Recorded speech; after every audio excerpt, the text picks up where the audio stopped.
That didn't, but and the word they use is disgusting. They use the word they use is disgusting. Well, Ecuadorians.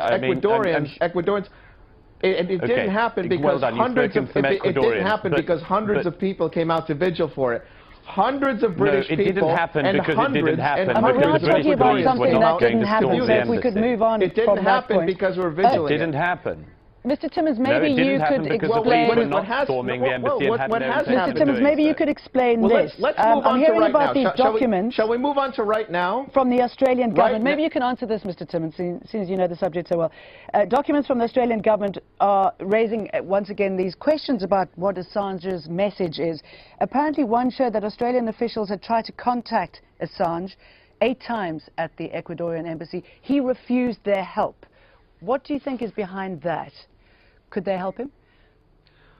I think if you consider help like one random text message, I think a lot of the Northern Hemisphere embassies, and I would include Australia historically as that, but no, he's received no help, and he's been unable to receive help from his own embassy, and I think it's really disgraceful. It's not the only embassy that's got a really bad record, but Ecuador has been fabulous.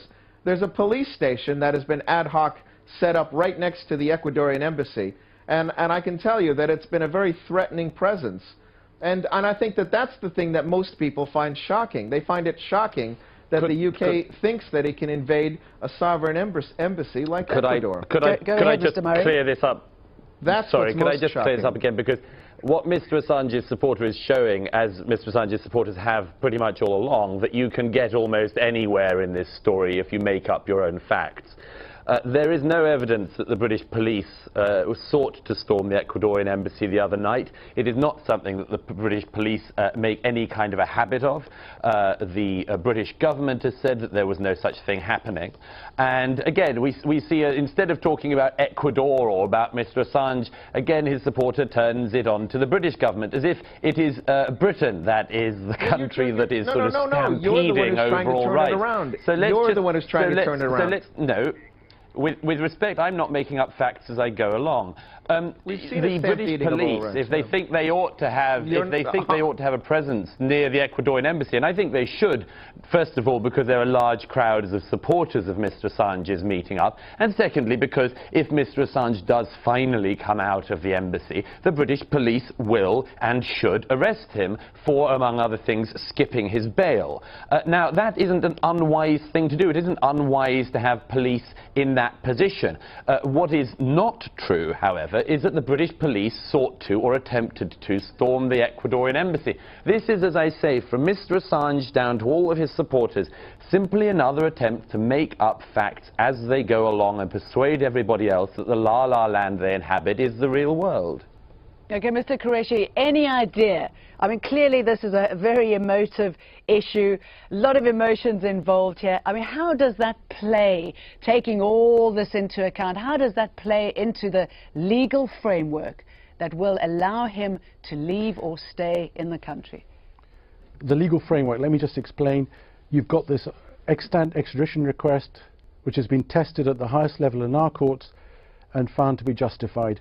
From the United Kingdom's perspective, that generates obligations as a matter of international law for Mr. Assange to be sent to Sweden. The Ecuadorian embassy benefits from the respect that's afforded to member states of the United Nations, where their diplomatic premises are treated as inviolable. The legislation that's been described as obscure was enacted in 1987. It's been in effect since January 1988, and it entitles the Secretary of State to notify a state that its embassy is being used in a manner which is incompatible with international law, that generates threats so far as domestic law is concerned, and after notification and after a reasonable period of time has expired, the Ecuador is not a colony of the United Kingdom. Forgive me if you let me finish. No. One's not talking about colonies. You need to put this in perspective. It's not an obscure piece of legislation. In the United Kingdom, all legislation is published. And this particular piece of legislation was the subject of detailed What gives the right for the United Kingdom to erase away a sovereign country's decisions? Well, I'm sorry, it's not about a sovereign country's decision. Again, well, I appreciate if you understand your view as the a legal mechanics expert. It is. Well, let me finish. It makes. Can I just jump in here very quickly? I've been through all of the court. Who do you think is ultimately benefiting from all of this? Oh, who benefits from all this? Well, nobody benefits from it. The Swedish authorities don't benefit from it. The women who made serious allegations against Mr. Assange in Sweden certainly don't benefit from it.